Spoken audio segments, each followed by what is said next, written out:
Throughout ancient myth and scripture, one name echoes from the depths: Leviathan.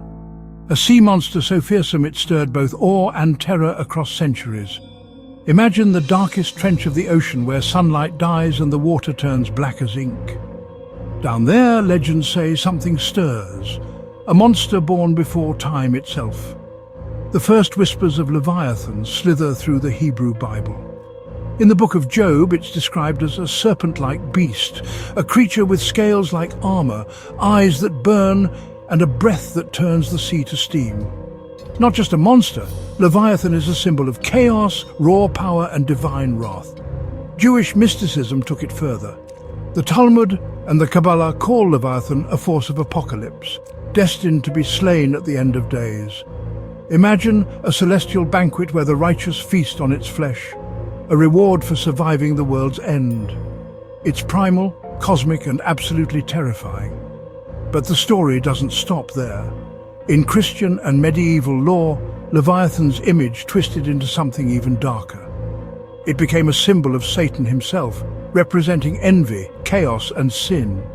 Medieval artists turned it into a dragon, a demon of the sea, rising from the depths to swallow knights and drag ships beneath the waves. Just picture those old paintings, gothic, gloomy, and crawling with monsters. Fast forward to today, and Leviathan refuses to sink. It thrives in our imagination, from video games like Final Fantasy, to novels like Moby Dick, to horror movies that make us afraid of what lurks below.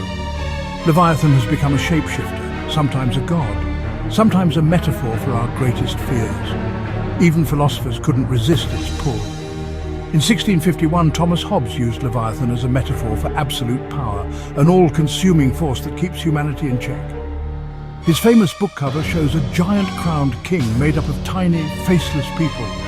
The message? Sometimes you need a monster to keep the real chaos at bay. So what is Leviathan really? A demon? A warning? Or something waiting in the abyss just out of sight? One thing's certain, the myth endures. Leviathan is a nightmare that refuses to die. And maybe, just maybe, that's because it's still out there. Somewhere, beneath the waves.